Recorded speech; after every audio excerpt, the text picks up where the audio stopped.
नमस्कार, आप सभी का स्वागत है। आप देख रहे हैं जनता जागरण। मैं आपके साथ हूं पुरुषोत्तम सम्राट। संयुक्त किसान मोर्चा के अध्यक्ष हमारे साथ मौजूद हैं। क्या आज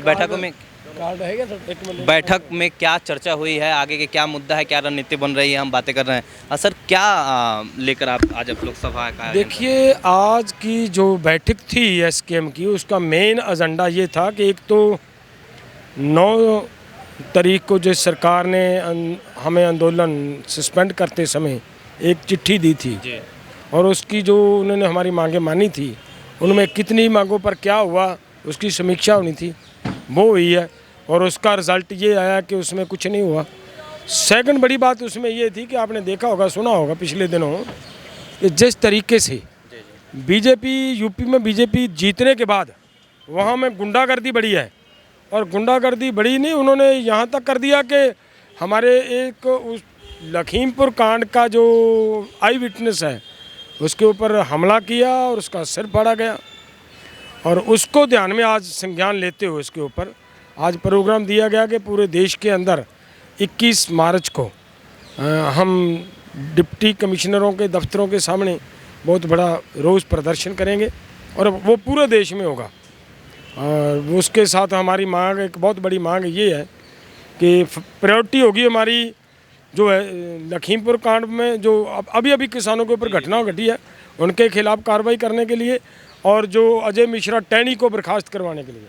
सेकंड है कि आपने सुना होगा पिछले दिन बहुत पर चर्चा हुई है कि बीबीएमबी के मैटर पे ऊपर, वो बीबीएमबी तो हमारा केवल, और इन्होंने ये किया है भाखड़ा ब्यास मैनेजमेंट बोर्ड का पंजाब और हरियाणा को खमियाजा भुगतना पड़ेगा। और दरअसल किया ये कह गया है केंद्र की ओर से कि सभी डैम्स के ऊपर केंद्र ने डैम सुरक्षा बिल के नाम पे एक तरह का अपना कब्जा अधिकार जमाने का प्रयास किया गया है, और वो उसके खिलाफ पूरे देश के अंदर वो हमारे मांग पत्र जाएंगे और उसको वापस करवाने के लिए हम आगे का रणनीति तय करेंगे। और जो हमारी मांगे बाकी हैं, जैसे एमएसपी की अभी गारंटी नहीं हुई। सर, सरकार की तरफ से कोई आश्वासन मिला है एमएसपी? नहीं, अभी तक कुछ नहीं है। अभी उनकी अखबारों में बातें होती हैं, जब वो होगा तब पता चलेगा। सर, यूपी इलेक्शंस के रिजल्ट आए हैं, किसान आंदोलन का कोई खासा असर दिखने को नहीं मिल रहा है रिजल्ट? नहीं, ये नहीं कहा जा सकता। रिजल्ट जब आया उसको सीटों के आने के हिसाब से ये नहीं कहा जा सकता कि उसका कोई रिजल्ट नहीं है। सीटों में तो सरकार बहुत कुछ करती है, आपको पता है। ईवीएम में एक ऐसा षड्यंत्र बन चुका है कि जहाँ जो आदमी जिसको जिताना है उसको जिता लें, जिसको हराना है उसको हरा लें, ये इनके हाथ में है काम। आपने देखा कितने बड़े बड़े रोड शो हुए हैं, कितनी बड़ी बड़ी रैलियाँ हुई हैं। अब वो लोग किधर गए? उन लोगों ने वोट भी तो दी है ना।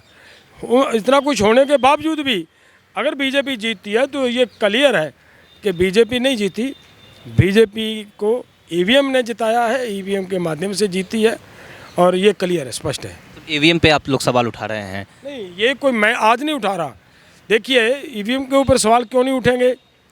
जब 2-2 ट्रक 3-3 ट्रक ईवीएम के भरे हुए पकड़े जा रहे हैं, और जब वो पकड़े जा रहे हैं, तो फिर इसको कैसे हम करेंगे? सर, तो चुनाव आयोग के खिलाफ आप लोग सुप्रीम कोर्ट का दरवाजा क्यों नहीं खटखटा रहे हैं? ये बात बहुत ज़रूरी है। देखिए, आने वाले समय में देखो, किसानों का आंदोलन था, किसान की अपनी मांगों के ऊपर उनका ध्यान केंद्रित ज़्यादा रहा, और आने वाले दिनों में आप देखोगे कि ईवीएम को भी टारगेट करेंगे लोग, और पूरा देश करेगा। केवल हम नहीं करेंगे, पूरा देश करेगा। लखीमपुर खीरी को लेकर बहुत ज़्यादा हो हल्ला मचाया गया, सरकार को बहुत घेरने की कोशिश की गई, लेकिन सर लखीमपुर खीरी के आसपास की जो भी सीटें थी, भाजपा ने सभी सीटें जीत गई। क्या आपको लग रहा है कि तो विपक्ष इसमें कामयाब नहीं हो सका? देखिए, जिस तरीके की गुंडागर्दी हो रही है वहाँ पे, जैसा अजय मिश्रा टैनी का वहाँ पे लोगों के ऊपर दबाव है, उन लोगों को डरा कर धमका कर जिस तरीके से ये वोट डलवाते हैं, वो काम करते हैं अपना, और वो पहले भी कर रहे हैं और इस बार भी वही किया उन्होंने। सैकड़े लोगों अभी इलेक्शन होने के बाद जीत हुई नहीं, और वहाँ पे हमारे एक किसान का सर फोड़ दिया, तो उनकी गुंडागर्दी है। संयुक्त किसान मोर्चा के सर आगे का क्या रणनीति है, सरकार को कैसे घेरेंगे? देखिए, संयुक्त किसान मोर्चा आगे आने वाले दिनों में पूरे देश में जाएगा। संयुक्त किसान मोर्चा तो आज हमें बटा हुआ दिखाई दे रहा है। संयुक्त किसान मोर्चा, संयुक्त समाज मोर्चा 2 भागों में बट गई है। संयुक्त किसान मोर्चा ये आपको भुलेखा है वो आज नहीं बटा। अब यहाँ आज वो यहाँ आ गया तो आपको दिखने लगा कि यहाँ बट गया है। जनवरी 15 जनवरी के आसपास ही बटी हुई थी। ये 15 जनवरी से जब इन लोगों ने इलेक्शन लड़ने के लिए एक पॉलिटिकल पार्टी 22 संगठनों ने पॉलिटिकल पार्टी बनाने की घोषणा की, तो उसी दिन ही हमें मतलब प्रेस कॉन्फ्रेंस करके ये बात कहनी पड़ी थी कि भाई ये मतलब इनका एसकेएम के साथ कोई नाता नहीं है। और क्योंकि एसकेएम नॉन पॉलिटिकल था और वो इलेक्ट्रॉनिक पॉलिटिक्स में हम ध्यान मतलब हम विश्वास रखते ही नहीं है। हमारा तो ये मानना है कि अगर हम रोड पे आंदोलन करेंगे तो मसले हल होंगे, अगर हम चुनाव में जाएंगे तो यही होगा जो आज मतलब मशीन के साथ हो रहा है। बहुत बहुत धन्यवाद हमसे बात करने के लिए। किसान संयुक्त मोर्चा के अध्यक्ष थे और इनका कहना है कि सरकार एमएसपी पे अपना गारंटी दे, लखीमपुर हिंसा के जो आरोपी थे उनको सज़ा दे, ऐसे ऐसे इनकी मांगे थी। आप देख रहे हैं जनता जागरण। धन्यवाद।